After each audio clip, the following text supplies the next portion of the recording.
अस्सलाम वालेकुम नाज़रीन, मेरा नाम डॉक्टर इनाम दानिश है और मैं कार्डियोलॉजिस्ट हूँ। सर्दी में हार्ट अटैक के चांसेस बढ़ जाते हैं।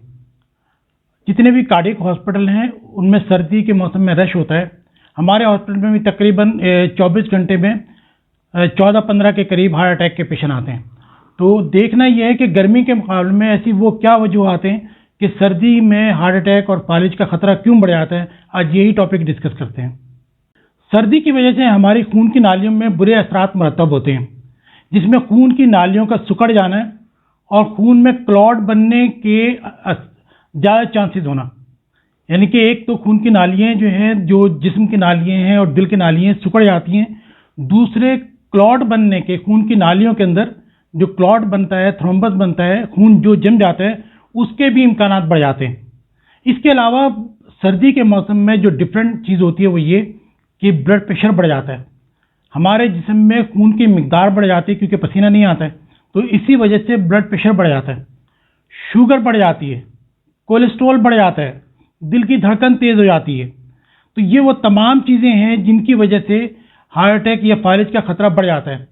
हम डिस्कस करते हैं वन बाय वन एक एक कंडीशन को कि ये कैसे होती हैं और किस तरीके से ये हार्ट अटैक के चांसेस को बढ़ा देते हैं। सर्दी के मौसम में खून की नालियों में एक कंडीशन है जिसकी वजह से खून की नालियाँ सिकुड़ जाती हैं। ये जिस्म की बाकी यानी कि स्किन की जो नालियाँ हैं, जो खून के जो स्किन को सप्लाई कर रही होती हैं, ये भी सिकुड़ जाती हैं ताकि हीट ना निकल सके बॉडी से, बॉडी का टेम्परेचर मेंटेन रह सके। लेकिन जो दिल की नालियाँ हैं ये भी सिकुड़ती हैं। एक हमारे बॉडी के अंदर सिस्टम है जिसको हम ऑटोनोमिक नर्वस सिस्टम कहते हैं। उसके दो पार्ट होते हैं, सिंपैथेटिक सिस्टम और पैरासिम्पैथेटिक सिस्टम। सिंपैथेटिक सिस्टम नालियों को कॉन्स्ट्रिक्ट करता है, सिकुड़ता है ताकि प्रेशर बढ़ जाए। पैरासिम्पैथेटिक सिस्टम नालियों को खोल देता है ताकि ब्लड प्रेशर कम हो जाए। तो ये सिस्टम बैलेंस में चल रहा होता है। सर्दी के मौसम में सिंपैथेटिक सिस्टम बढ़ जाता है सर्दी की वजह से, जिससे खून की नालियाँ सिकुड़ जाती हैं। अब एक आम आदमी है, एक नॉर्मल आदमी है, उसको तो इतना फर्क नहीं पड़ता है। लेकिन एक ऐसा आदमी जिसकी पहले से ही 40-50% खून की नाली बंद है, अगर वो नाली सिकुड़ जाएगी तो बिल्कुल रास्ता ब्लॉक कर देगी। पहले ही रास्ता अगर किसी का 40-50% ब्लॉक है और 40-50% बाकी एरिया में ब्लड जा रहा है खून की नाली के अंदर, तो वो उसको पता नहीं चलता है पेशेंट को। लेकिन जब ठंडी हवा चलती है या सर्दी का मौसम होता है और खून की नालियाँ सिकुड़ जाती हैं, तो वो रहा साहब 50% रास्ता भी बंद हो जाता है। यही वजह है कि सर्दी के मौसम में एंजाइना ज़्यादा होता है और हार्ट अटैक ज़्यादा होता है, खून की नालियाँ सिकुड़ने की वजह से। तो वो लोग जिनमें रिस्क फैक्टर ज़्यादा है, यानी कि जो ब्लड प्रेशर जिनका ज़्यादा है, शुगर है, कोलेस्ट्रॉल है, स्मोकिंग करते हैं या फैमिली हिस्ट्री है हार्ट अटैक की, उन लोगों को एहतियात करनी चाहिए कि उनके अंडरलाइंग डिजीज़ चल रही होती है, उनकी बीमारी पनप रही होती है और उन्हें मालूम ही नहीं होता क्योंकि पेन ही नहीं होता है। जब खून की नाली सिकुड़ती है तो फिर रास्ता ब्लॉक होता है और उनको पेन शुरू होता है, जिसको हम एंजाइना कहते हैं। दूसरी इंपॉर्टेंट वजह सर्दी के अंदर यह है कि खून में क्लॉट बनने के चांसेस बढ़ जाते हैं, खून जमने के चांसेस बढ़ जाते हैं, थ्रोम्बस बनने के चांसेस बढ़ जाते हैं। थ्रोम्बस किस लिए बनता है या क्लॉट क्यों बनता है कि बॉडी के अंदर क्लॉटिंग फैक्टर्स होते हैं, यानी कि हमारे खून को जमाने की भी कुछ चीज़ें होती हैं और खून को पिघलाने की भी कुछ चीज़ें होती हैं। सर्दी के मौसम में वो चीज़ें जो खून को जमाती हैं बॉडी के अंदर, क्लॉटिंग फैक्टर्स जिनको हम कहते हैं, वो बढ़ जाते हैं। इसके अलावा प्लेटलेट्स होते हैं जिन्हें सफ़ेद वाइट सेल भी कहते हैं। ये प्लेटलेट भी यही काम करते हैं कि सर्दी के मौसम में एक जगह पे जमा हो जाते हैं जिसकी वजह से क्लॉट बनता है। तो ये दो बड़ी इंपॉर्टेंट चीज़ें हैं ब्लड को गाढ़ा करने के अंदर, कि एक तो वो हार्मोन्स, वो चीज़ें जिनसे जो क्लॉटिंग फैक्टर्स कहलाते हैं, तो और वो दूसरी चीज़ें जिनसे प्लेटलेट एग्रीगेशन होती है। जो प्लेटलेट हैं वो एक जगह पे जमा होकर रास्ते को ब्लॉक कर देते हैं। अमूमन सर्दी में वेट बढ़ जाता है। उसकी बड़ी वजह एक तो ये है कि हम कम वॉक करते हैं, यानी कि एक्टिविटी कम करते हैं, ज़्यादातर टाइम अपना घर के अंदर गुजारते हैं। शादियाँ भी अमूमन सर्दी के मौसम में होती हैं, दावतें भी सर्दी के मौसम में होती हैं, खाने का मज़ा भी सर्दी में आता है। गर्मी की वजह से लोग कम खाते हैं, तो एक तो खाना बढ़ जाता है और दूसरे फिजिकल एक्टिविटी कम हो जाती है। यही वजह है कि वेट भी बढ़ जाता है सर्दी में। और ये भी एक बड़ी वजह है सर्दी के अंदर कि कार्डियोवैस्कुलर सिस्टम जो हमारा हार्ट है उसके ऊपर लोड ज़्यादा पड़ता है। कुछ लोग सर्दी में चूंकि पसीना नहीं आता है, ज़्यादा थकन नहीं होती है, तो अचानक एक्सरसाइज का प्लान कर लेते हैं कि वो सर्दी में वेट कम करेंगे, एक्सरसाइज शुरू करते हैं। तो कभी भी अचानक एक्सरसाइज शुरू ना करें, पहले वॉक से स्टार्ट करें, स्टेमिना बनाएं, क्योंकि अचानक एक्सरसाइज करने से हार्ट अटैक के चांसेस बढ़ जाते हैं, और वो भी खुसूसन सर्दी के मौसम के अंदर। कोई ज़्यादा वेट ना उठाएं। बहुत सारे पेशेंट ऐसे आते हैं जो जनरेटर उठाने की वजह से या कोई और हैवी वेट उठाने की वजह से सडनली उनको चेस्ट पेन होता है, तो इसके बारे में हम पहले भी डिस्कस कर चुके हैं। इसी तरह इमोशनल स्ट्रेस है। इमोशनल स्ट्रेस में भी वो हार्मोन रिलीज होते हैं जिनसे क्लॉटिंग बढ़ जाती है, जिनसे हार्ट अटैक होने के चांसेस ज़्यादा होते हैं।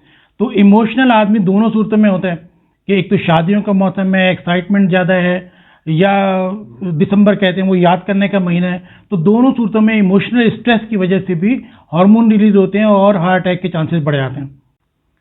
एक और इम्पॉर्टेंट फैक्टर है विटामिन डी, कि सर्दी में हम चूँकि धूप में कम निकलते हैं तो बॉडी के अंदर विटामिन डी कम हो जाता है, इससे भी हार्ट अटैक के चांसेस बढ़ जाते हैं। तो कोशिश ये करें कि एक तो विटामिन डी का इस्तेमाल करें, जैसे ऑस्लिया कैप्सूल आते हैं कि हफ्ते में एक ले लें 4 मरतबा, और उसके बाद हम महीने में एक ले लिया करें।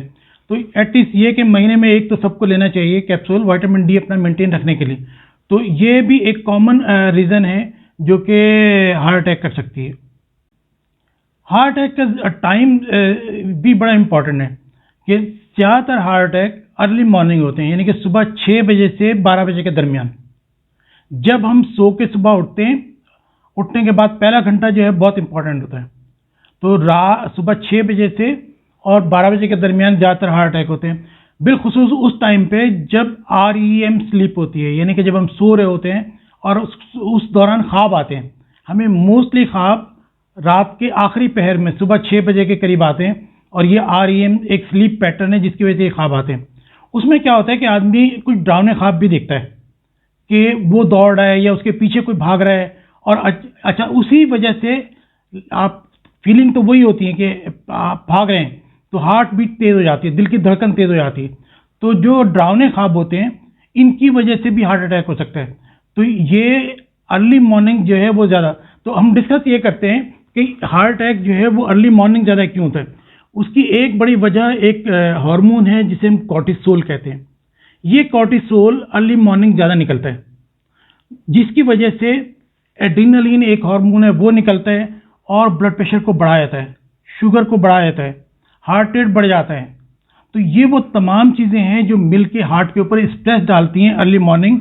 और एक जो हमारा सिस्टम अल्लाह ताला ने बनाया हुआ है कि एक तरफ अगर क्लॉटिंग होती है तो दूसरी तरफ क्लॉटिंग को पिघलाने के लिए भी एक सिस्टम मौजूद है, जिसे हम फिब्रिनोलाइसिस कहते हैं, यानी कि क्लॉट को पिघलाने का सिस्टम। ये पिघला सिस्टम जो है ये भी स्लो हो जाता है अर्ली मॉर्निंग में, यानी कि कोई क्लॉट बन रहा है अगर दिन के टाइम में तो उसको पिघलाने के लिए भी चीज़ें आ जाती हैं। लेकिन अर्ली मॉर्निंग में जब अगर कोई क्लॉट बनता है तो उसको पिघलाने का जो सिस्टम है वो इतना ज़्यादा एक्टिव काम नहीं करता।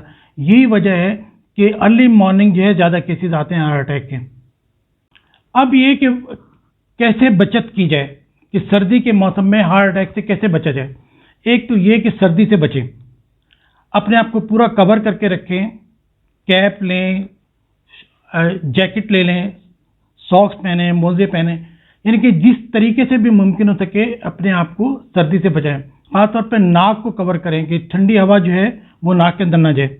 उसके अलावा ब्लड प्रेशर चूँकि सर्दी में बढ़ जाता है तो ख़ास तौर पे मॉनिटर करें ब्लड प्रेशर को, और कोलेस्ट्रॉल भी बढ़ जाता है, हार्ट रेट भी बढ़ जाता है, तो दवाएं रेगुलर लें।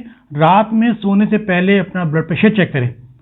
बेहतर ये है कि ब्लड प्रेशर की दवाएं रात में लें ताकि तमाम रात या अर्ली मॉर्निंग सुबह के टाइम जब अमूमन खुद ब खुद एक नेचुरल सिस्टम के तहत ब्लड प्रेशर बढ़ता है तो वो बढ़ ना सके। तो रात की मेडिसिन जो है ब्लड प्रेशर की मेडिसिन कोशिश करें कि रात में लें, और अगर आप 2 मेडिसिन ले रहे हैं तो एक सुबह में लें और एक रात में लें। कुछ लोग सिर्फ सुबह में ब्लड प्रेशर की दवाएं लेती हैं, वो 24 घंटे काम नहीं करती, तो लिहाजा बेहतर यह है कि ब्लड प्रेशर की दवाएं भी रात में लें और एस्प्रिन या डिस्प्रिन जो लोग लेते हैं वो भी रात में लें, ताकि ये जो अर्ली मॉर्निंग टाइम पीरियड है इसमें हम बचत कर सकें, ना इसके अंदर ब्लड प्रेशर शूट करे, ना हार्ट बीट शूट करे, कोलेस्ट्रॉल जो है वो भी अपने कंट्रोल में रहे, शुगर भी कंट्रोल में रहे। तो बेहतर यह है कि रात में BP भी चेक करें और ज़्यादातर दवाएं जो हैं वो रात में लें।